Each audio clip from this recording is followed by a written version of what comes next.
I will do. Okay, so I'm going to share my screen. There we go. Okay. Okay, so we last left off. I just have to rearrange you on my screen. I don't know if that affects you, but okay. We're on page 42 of the PDF from Koran about the response. The Mishnah was Baruch atah Adonai Eloheinu melech haolam asher kitshanu b'mitzvotav v'tzivanu la'asok b'divrei Torah. The Mishnah was about the responsibility of city dwellers to pay in the cost of the building of the wall of the city, the building of the doors, and the bolt that goes across the door. So discussion about that until this point, and now some more. The Mishnah teaches. And how long must one live in the city to be considered like one of the people of the city? Right? So in other words, if the city dwellers are going to be taxed for this, what makes you a city dweller? Like how long do you have to be there to be considered a city dweller? And to have the benefit of being taxed. 12 months Wait, is wait, the answer. Go ahead. where does the 12 months come from? Rashi? I don't know.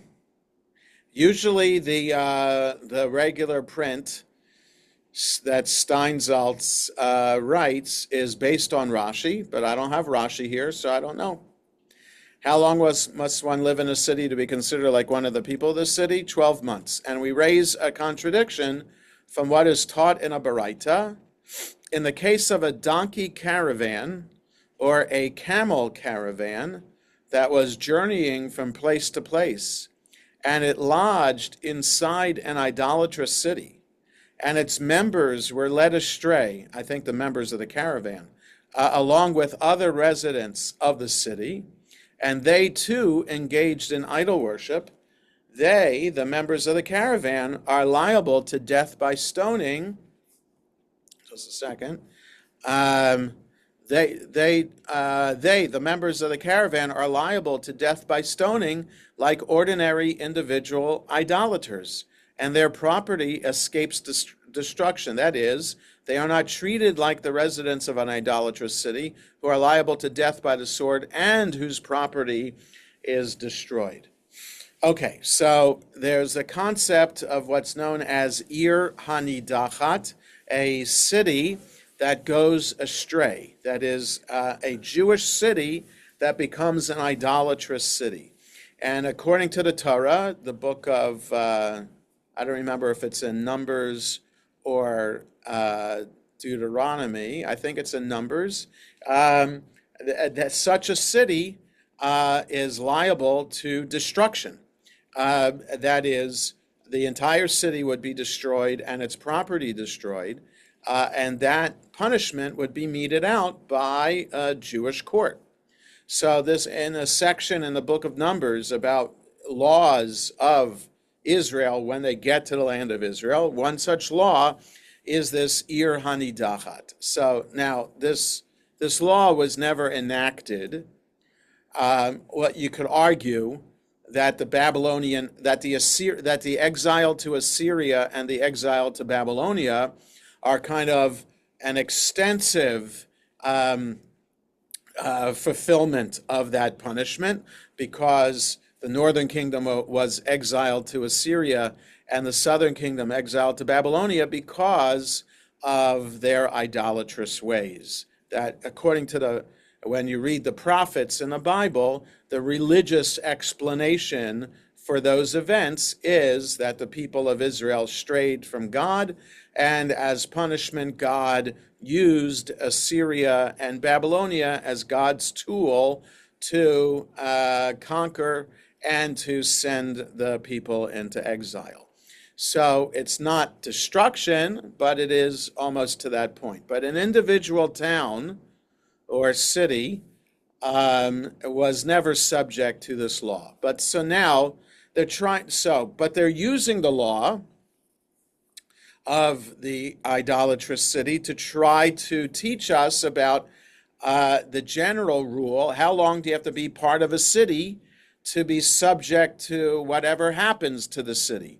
So in other words, to try to figure out how members of the city, how long you have to be in the city till you're subject to paying for its protection, they come up with this other law from the case of the Ir Hanidachat about a donkey caravan or camel caravan that happens to be staying in that idolatrous city, and they become idolatrous too.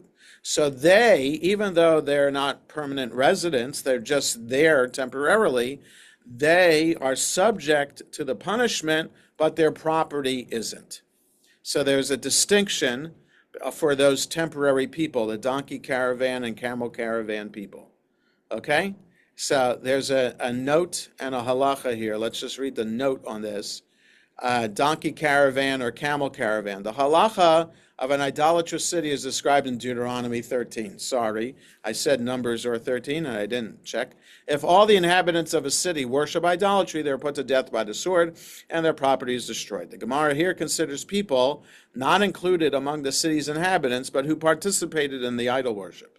If they are considered inhabitants of the city, they suffer the same fate as the other people of the city. But if not, they're treated as individuals who worshipped idolatry. The latter are liable to the more severe punishment of stoning, but their property is not destroyed. With regard to this matter, the Torah emphasizes the residence of that city, which teaches that residency is the critical factor.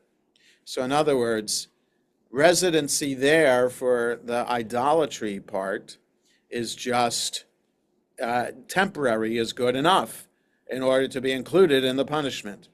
But they're saying here, temporary is not good enough for being taxed, that you have to be more permanent, and that so far is 12 months. So the Baraita continues, and if the caravan members had remained in that city for 30 days, they are liable to death by sword, and their property is destroyed, just as it is for the rest of the residents of the city.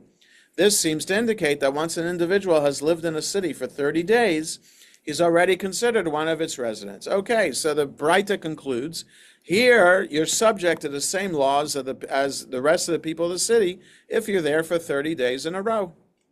So why for this case is 30 days good enough to be considered like one of the city, but for the tax, for the protection, it's 12 months. So why is there a discrepancy? Rava said, this is not difficult. This period, that is 12 months, is required in order to be considered one of the members of the city. And that period, that is 30 days, suffices in order to be considered one of the residents of the city. Okay, so maybe there's a difference between being a resident and a member of the city. Okay, so different statuses there. So, I don't know.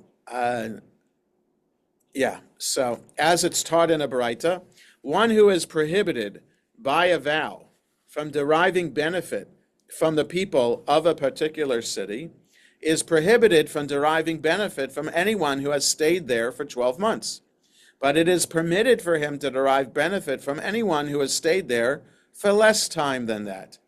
Okay, so the idea of making a vow, we've talked about this before, bizarre kind of law that is based on the Torah, because the Torah says you can take a vow, and so if the Torah is teaching about vows, then the rabbis have to teach it too. And there's a whole tractate, Nidarim, vows that talk about this, and of course the famous prayer for Yom Kippur, Kol Nidre, is about that too. So we don't take vows like this, but there's a whole variety of vows that we could take. There's the Nazirite vow, but then there's a vow like I vow that I will not allow Michael Gross to sit next to me at the table. It could be as ridiculous as that. And I could say, I vow that Michael Gross would not sit next to me at this table for 45 days.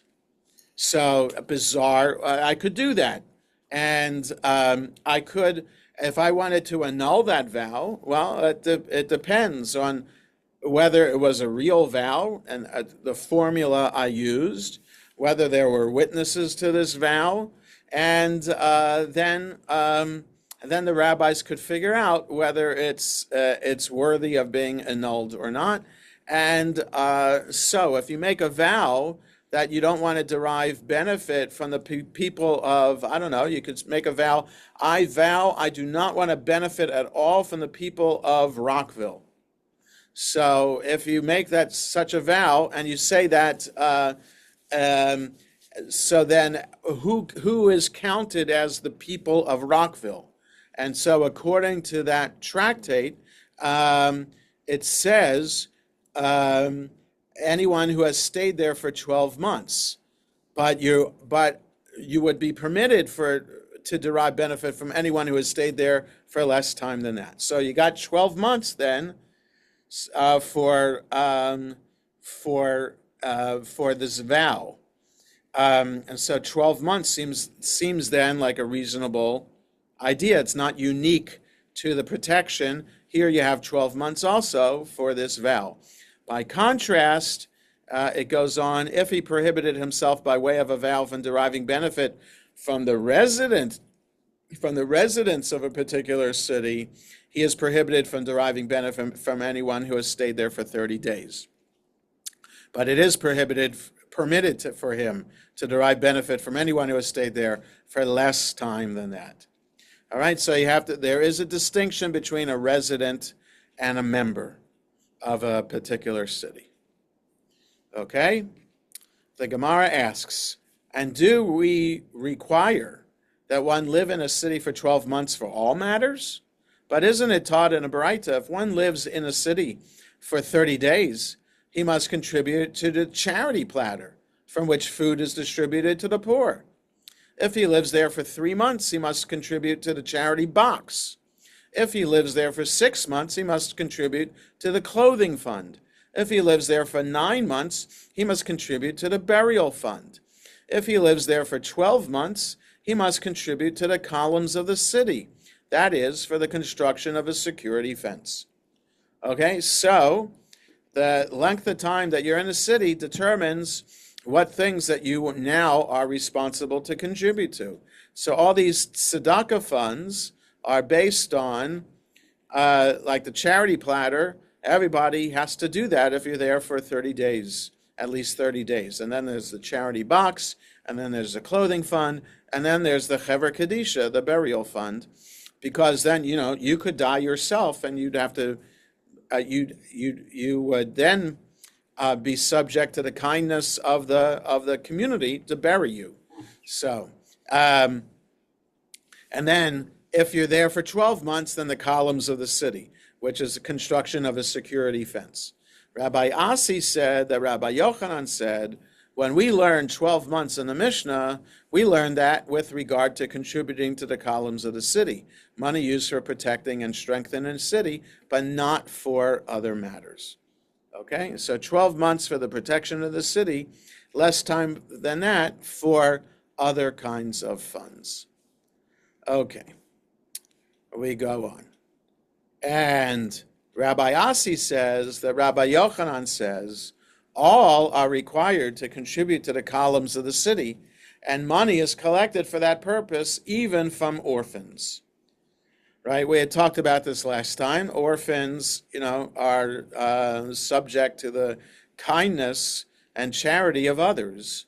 But even orphans have to contribute in some way to the welfare or the protection of the city, just like everybody else.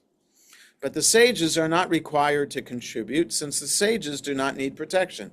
Right? We had talked about this last time. Sages kind of have a built-in force field.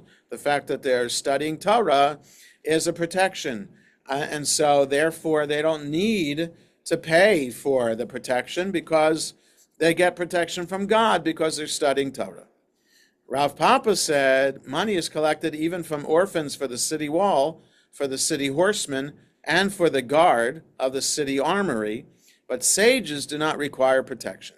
The principle of the matter is money is collected even from orphans for anything from which they derive benefit, right? And protection would be benefit.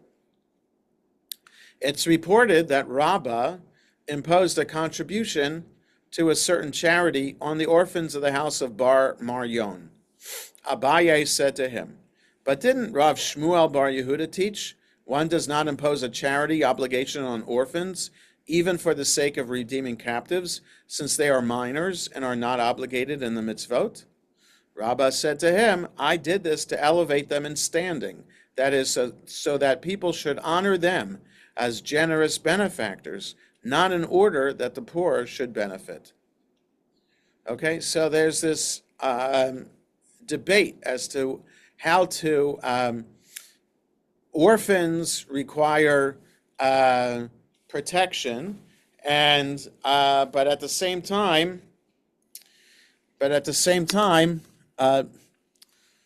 hold on one second. My parents are calling, and let me just see what that.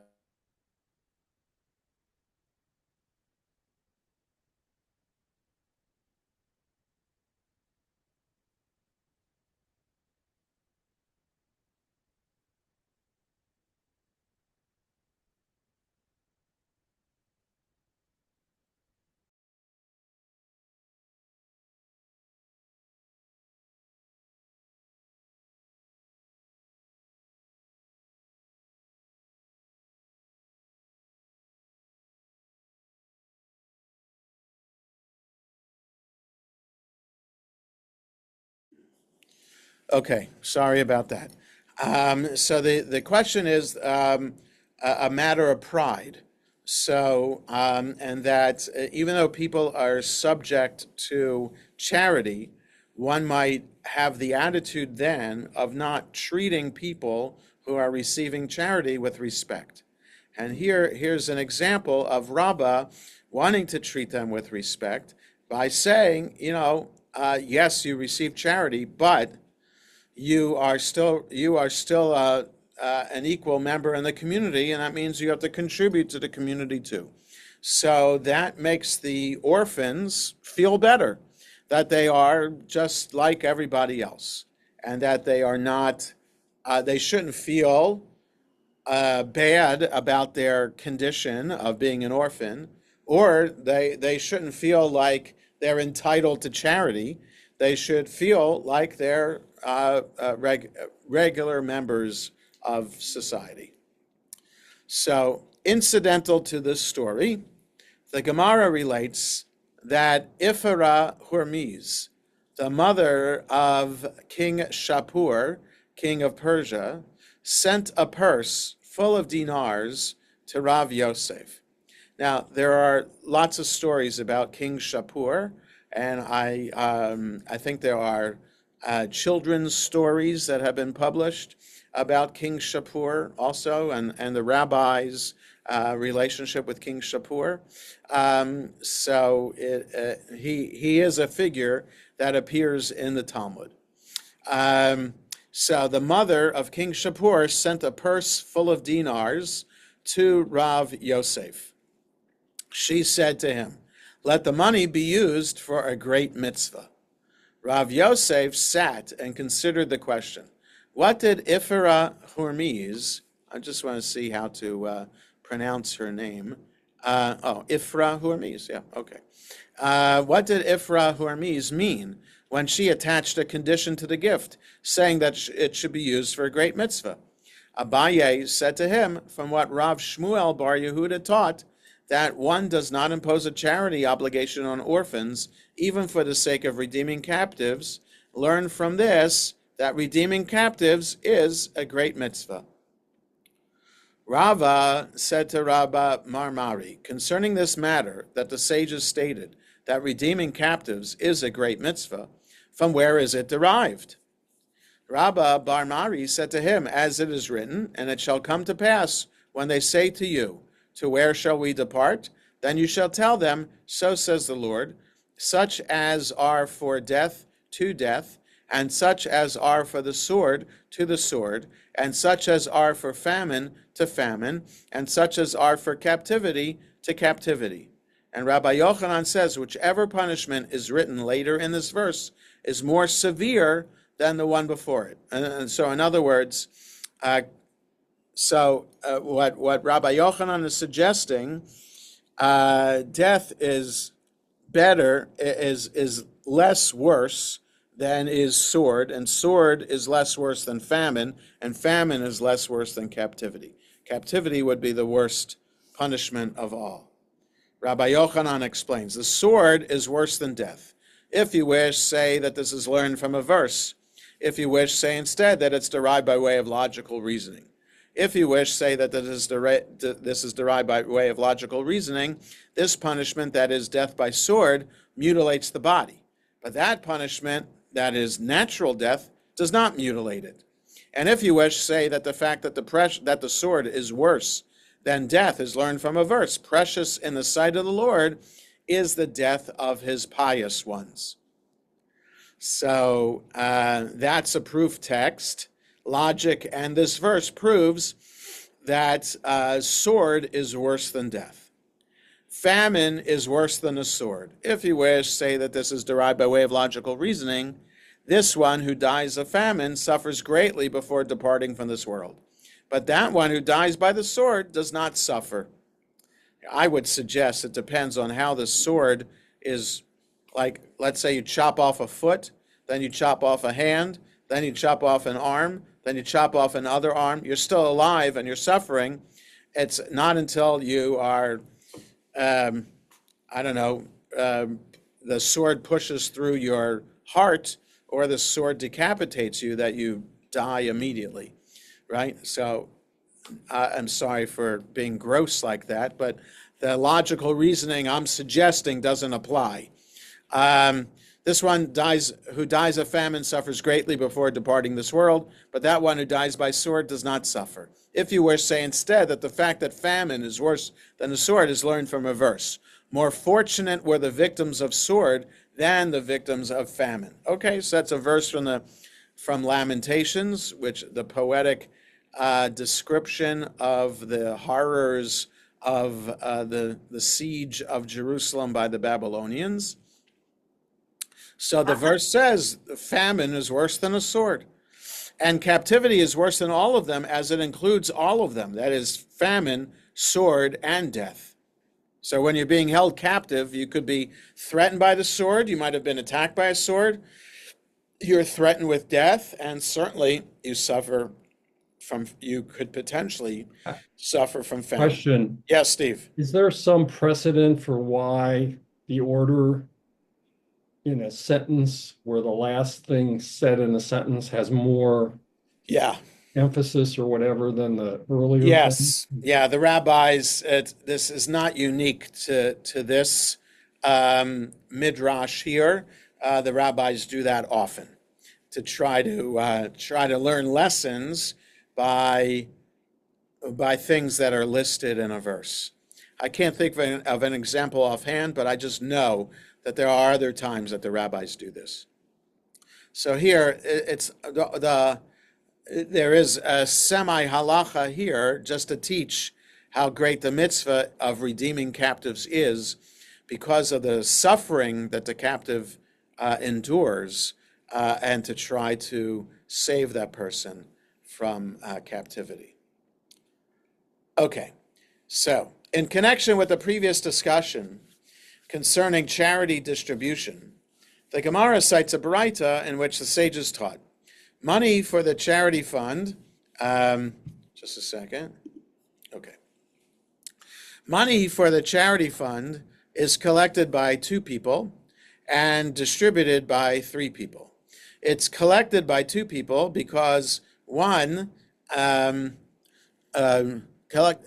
collected by 2 people because one does not appoint an authority over the community composed of fewer than 2 people. And it's distributed by 3 people like the number of judges needed in cases of monetary law, since the distributors determine who receives money and who does not, as well as how much each person receives. Okay, so there's a whole system for the charity fund throughout the Jewish world over the centuries, and being taught in the Mishnah and the Talmud, and extra teaching about it in other Jewish legal sources over the centuries. So people took it quite seriously. They took the fundraising for it seriously and the distribution seriously as well. Food for the charity platter is collected by 3 people and distributed by 3 people because its collection and its distribution take place on a 3-day. So, this charity platter is called a tamchui. It's kind of like almost like a food pantry, but the difference is a food pantry could have food that has been given to it over a course of time, but certain food pantries have certain days in which the food is distributed. So that's just how it's done here in Montgomery County, that there are different organizations that run food pantries, and people know when the day is that they're giving the bags of food out to people. But here, the way it worked in the Jewish community, you have this food was collected and given out on the same day. Now, it could be that most food at that time was perishable, and you wanted to distribute it quickly. Food for the charity platter is collected and distributed every day, and therefore a third individual must participate in the collection so that he will be available to take part in the distribution without delay, whereas the money of the charity fund is distributed only once a week on each Shabbat Eve. Right? So it would be distributed on Fridays so that even the poor would be able to celebrate Shabbat. There are additional differences between these 2 types of charity operations. The food from the charity platter, so in Hebrew or Aramaic, the charity platter is the tamchui, and the kupah is the charity fund. The food from the charity platter is distributed to the poor of the world, meaning to any poor individual arriving in the city. The money of the charity fund is allocated exclusively to the poor of the city. So anybody who happens upon the city that day and is poor could take advantage of the food, the charity platter. Non-Jew as well? Non-Jew as well? I'm not sure. It says in Hebrew, la'aniyei olam. So that I would understand that as to be Jew and non-Jew. It's a little bit surprising to me, but it's nice to know that charity funds don't discriminate. But the charity fund is a little bit more rigorous in how it distributes the money. So charity fund is allocated exclusively to the poor of the city, but it is permitted for the residents of the city to use money that has been collected for the charity fund to purchase food for the charity platter to feed the poor. And similarly, they may use food that has been collected for the charity platter for the charity fund. In general, it's permitted for them to change the purpose toward which charity will be used to whatever they want in accordance with the needs of the community. So you can donate to either. And all right, so here's a little bit here from this halachic sources about kupah and tamchui. Kupah, money for the charity fund, is collected by 2 people, distributed by 3. Food for the charity platter is collected by 3 and distributed by 3. So Rambam does that, and Shulchan Aruch reinforces that too. Food for the charity platter is collected every day, distributed every day, while money for the charity fund is collected only once a week on Shabbat Eve. Food is distributed to all people, but money from the charity fund is given only to the poor of that city. It's permitted for the residents of a city to change the purpose toward which the charity will be used to whatever they want in accordance with the needs of the community. This is so even if no condition had been stipulated from the outset to allow the change. So that's Rambam and the Shulchan Aruch also. So in other words, when Jewish communities are established, they need to establish a charity fund. They also need to establish a Chever Kedisha, a burial society. So there are rules that have been in place since the Mishnah and the Talmud to how these things are supposed to run. Okay.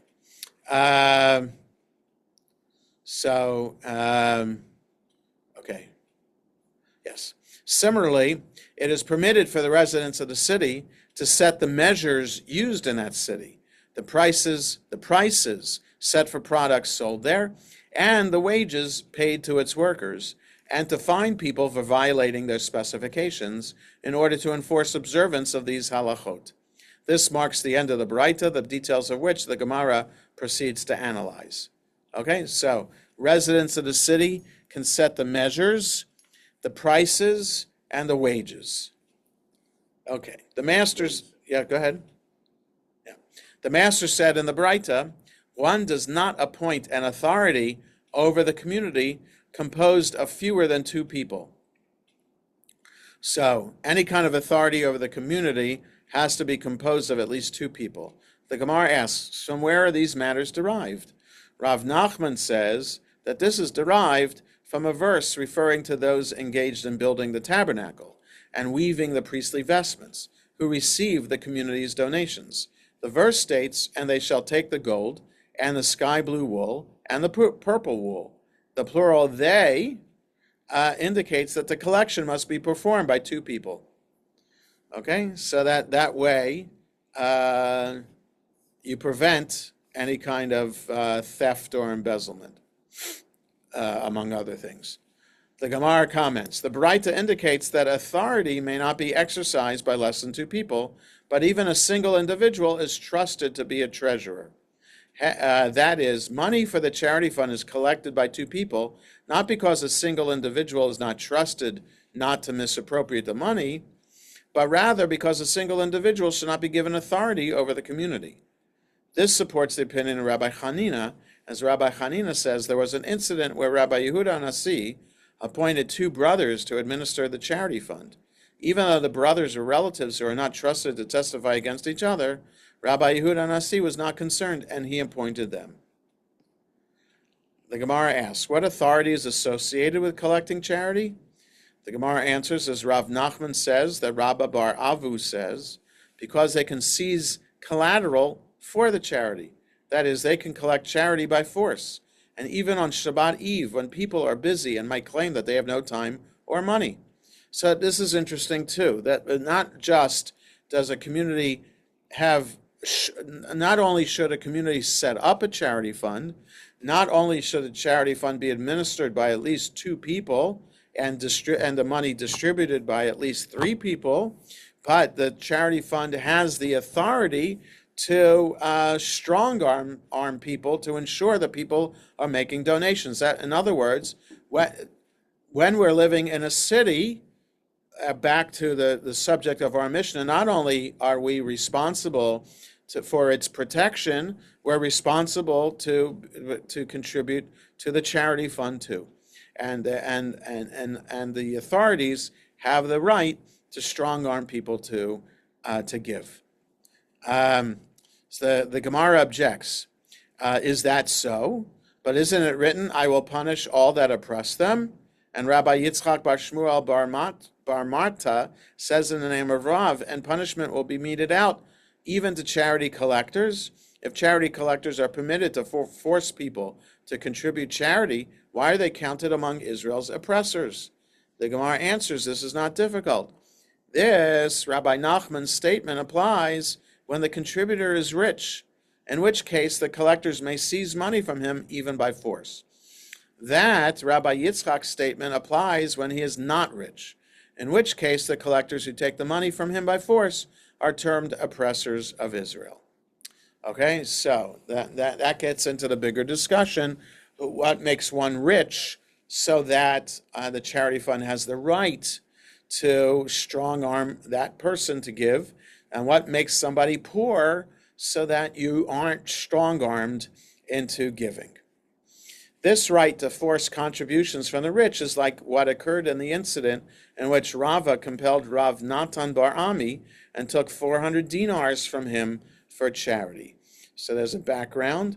400 dinars. The easiest way to appreciate the value of this sum is by quantifying its buying power. 400 dinars was approximately 4 months' salary. So he compelled Rav Natan bar Ami to give 400 dinars for charity. Having raised the issue of charity collection, the Gemara cites various rabbinic expositions with regard to the matter. Really? Yes. So you can compel the Rebbeim to pay into the charity fund, but not to maintain the city. Right, that's right. You compel, so Michael's saying you can compel sages to contribute to the charity fund, because even sages would be receiving charity, but not to do protection, because sages already receive protection. So the idea, so it's clear, there are poor rabbis, so it's clear that God does not provide food or sustenance for rabbis. But rabbis get protection. How can you prove that? Well, you just make this statement that they don't, in other words, what am I trying to say by this? You can't, there's no objective evidence that, let me say it in positive. There is objective evidence of someone's wealth, whether they're a sage or another person. There is no objective evidence that somebody is not being protected. So charity is so important of a function that we're going to require it even of the revenue. Yes, but I'm saying, right, it is, but I think the rabbis would say protection is also important. I think they're teaching more of a homiletical lesson about the power of Torah. Torah can protect sages, but Torah does not provide for your sustenance, which I think is consistent with other statements of the rabbis from the Mishnah. It goes against ultra-Orthodox people today, or ultra-Orthodox Jews today, who think that rabbis should study all day and be sustained by other people in the community. That was not the idea of the rabbis of the time of the Mishnah and the Talmud. So rabbis needed to work, needed to do things in order to sustain themselves, but and they need to contribute to the charity funds. But the benefit of being a sage is that you are protected by God. Your life is protected. Okay, so having raised the issue of charity collection, the Gemara cites various rabbinic expositions with regard to the matter. The verse states, "And they who are wise shall shine like the brightness of the firmament, and they who turn many to righteousness like the stars forever and ever." From Daniel. "And they who are wise shall shine like the brightness of the firmament. This is a judge who judges an absolutely true judgment, as his wisdom and understanding lead him to a correct judgment.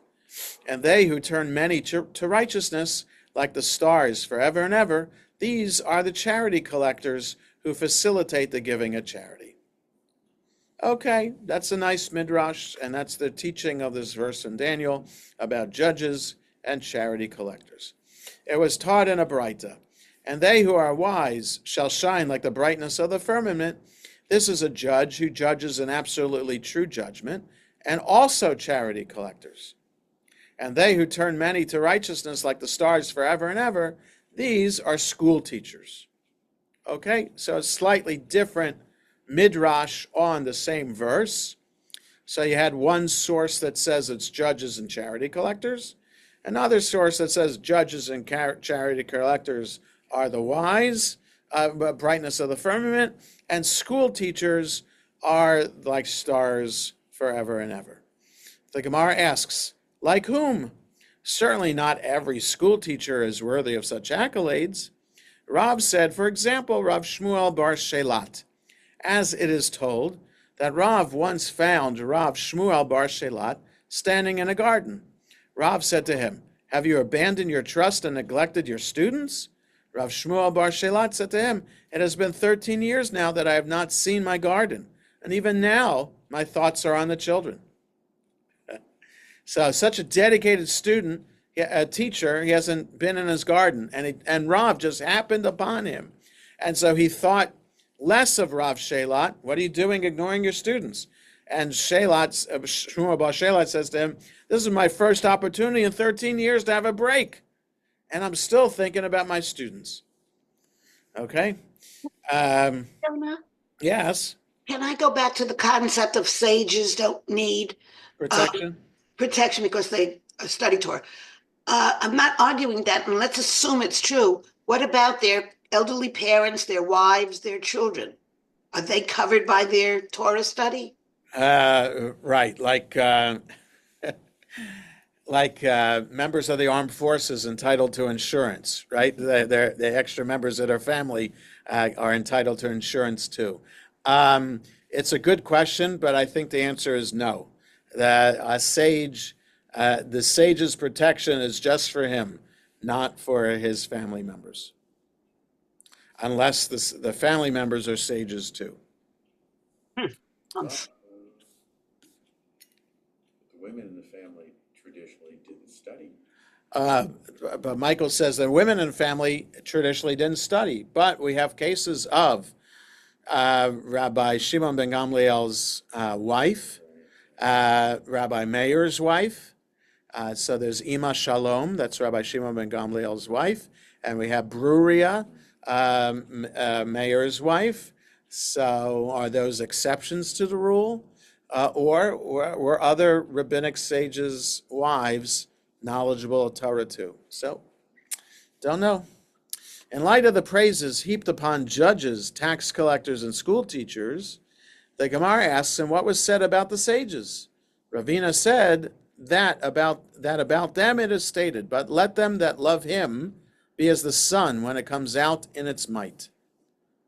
The Gemara resumes its discussion of the halachot of charity collection.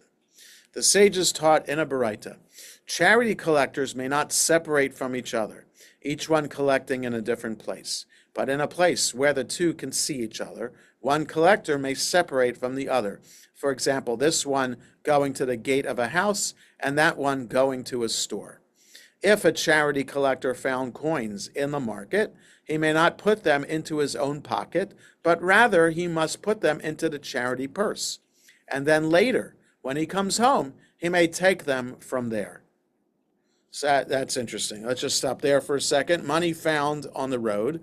If you're working as a charity collector at that time, you don't want to give the impression to other people who could be watching you that you are an embezzler.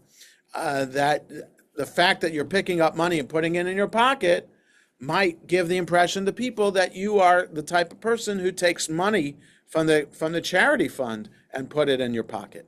You can keep track of it later, and then you can, when you get home, when nobody's watching, then you can take what's rightly yours, this found money, and put it in your pocket. So this is necessary so that people should not suspect him of taking charity money for himself. Similarly, if the charity collector was owed 100 dinars by another, and the latter repaid his debt in the market, the collector, right? So in other words, Michael owed me money, and I'm a charity collector. Michael decides to pay me back in the marketplace as opposed to at home. Then the collector may not put the money he received into his own pocket, but rather he must put it into the charity purse, and then later when he comes home, he may take it. Okay, so even a private matter where it's absolutely understood that I should be paid back, that this is a loan that Michael is paying back to me, doesn't matter if I'm in my function as a charity collector in the marketplace, I can't keep that money. Anything regarding money has to be above board and cannot give the impression of anything being untoward about this whole process. The sages taught in a Baraita, charity collectors who have no poor people to whom they can distribute the money may exchange the money, that is, exchange the copper coins which tend to rust for silver dinars with other people, but they should not change it by themselves, that is, with their own coins, to avoid any suspicion of wrongdoing. Likewise, collectors of food for the charity platter, who do not have poor people to whom to distribute the food, may sell the food to others, but they should not sell it to themselves for a similar reason. Coins of charity are not counted 2 by 2, but rather 1 by 1, to avoid errors in tallying. Okay, so if it's a community that's privileged not to have poor people, then you're allowed to sell the contents of the charity funds, but you can't sell it to yourself. Okay, Abaye said, at first, my master Rabbah would not sit on the mats in the synagogue because they had been purchased with charity funds. Once he heard that which is taught in a Baraita, that it is permitted for the residents of a city to change the purpose toward which charity will be used to whatever they want, he did sit on them. Abaye said, at first my master Rabbah would make 2 purses, one for the poor of the rest of the world and one for the poor of his city. Once he heard what Shmuel said to Rav Tachalifa bar Avdimi, make only 1 purse, and stipulate about it with the people of your city that the money collected will be given to whomever needs it, he too made only 1 purse and stipulated with the people of his city about it. Rav Ashi said, I do not even need to make a stipulation, as whoever comes to donate to this charity fund comes relying on my discretion and understanding that I will give the funds to whomever I want. So it's interesting that they add the word discretion here because of rabbinic discretionary funds and just how I work with my rabbinic discretionary fund. You know, there have been cases, not just in our community, but across the country, of rabbis who have, just a second, Arnie, of rabbis who have disabused of or stolen from their discretionary fund. And so when I came here, there was a separate checking account, and I had checks and the checking account in the desk drawer. And I would be, money came in, I would deposit that money myself, and I'd have to keep a very careful accounting of that. And then when the case of a rabbi in our area came to light about allegedly the rabbi misappropriating funds in the discretionary fund, I handed over the discretionary fund to the shul itself. So the executive director and I are the ones who know how much money is in the discretionary fund and how checks would be written that way. So it takes a little bit of the confidentiality or anonymity of who is receiving the money out of it, but still for the greater sense of propriety and making sure that everything is being done right. This is the way I do it. Arnie. I was sort of taken by that one sentence there, or word that said, "Who can sit on the mats?" Right. In the synagogue. And is it the case that for a very long time there weren't chairs in synagogues? So I'm not sure. It's a good question. The mats, sometimes mats are beds, but the Mishnah talks about benches, the students sitting on benches. So I don't know. It could be the custom of the place. But the rabbi, who was the rabbi there in that story about the mats? Rabbah. Rabbah just wanted to be very saintly in his behavior. And so he wanted to say, I'm not a recipient. I don't need to be a recipient of the charity fund. And if these mats were bought by the charity fund for the poor students maybe who are studying, I don't want to take advantage of that. So even though the mats were placed in the synagogue for perhaps for all students and teachers to use, he just wanted to say, I want to be sure that the purpose of this charity fund, it's being used for the right purpose, and I don't want to take advantage of that. So, there are, it's the concept of lifni mishirat hadin, acting above the letter of the law, right? So even though he could have been able to use it, he just didn't want to give the impression that he's taking advantage of the charity fund in that. Part of the reason I asked that question was when we were in India, we went to Cochin, where they have an ancient Jewish community, and there's a synagogue. We went in, and there are no chairs. Uh-huh. And it looks pretty much like all the other temples that you see, like Right. in India.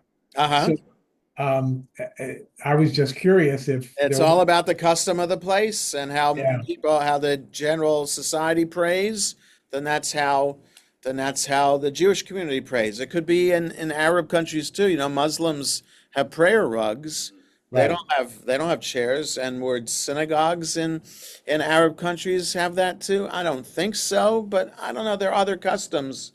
The artwork of houses of worship in a place influence artwork in synagogues. So yeah. But could the mats have been for when one prostate? I don't. For bowing as opposed to studying in the Beit Midrash. Okay,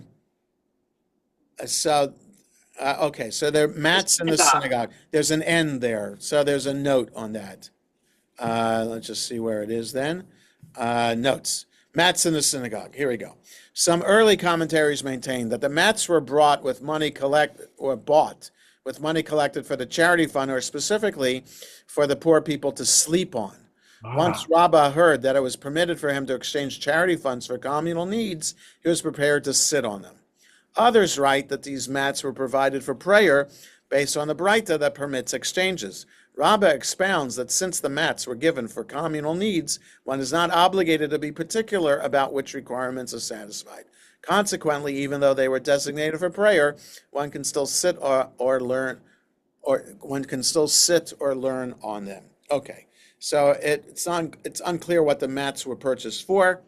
But the idea is that the community has the right to change the purpose, and once the community has that right, then he felt that he could take advantage of it at that point.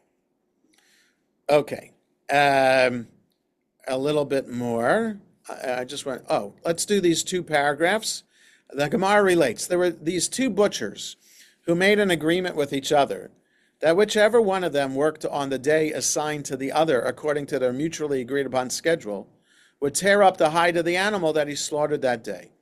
One of them went and worked on the other's day, and the other butcher tore up the hide of the animal that he slaughtered. They came before Rava for judgment, and Rava obligated him to pay the butcher who slaughtered that animal.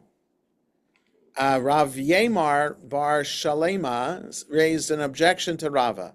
Isn't it stated among actions that the residents of a city may take, and to fine people for violating their specifications, that is, those ordinances that the residents passed?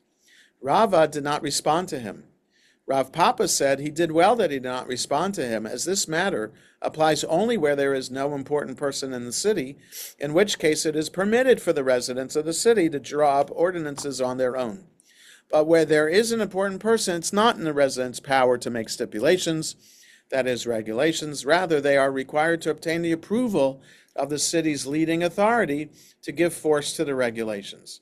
Right, so this private matter of these two butchers, were they in the right to come up with this kind of stipulation for their business of what the one has to do if the other doesn't comply with those regulations? Were they in their right to do that?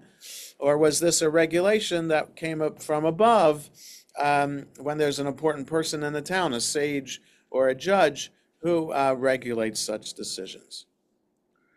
Okay, so we'll stop there for today. Like I said, we will meet again next week, but then we're off for 2 weeks after that. 22nd and 29th, I'll be away. So let me stop sharing and have a good rest of the day, everybody. And see you next week. Okay. Thank you. Yeah.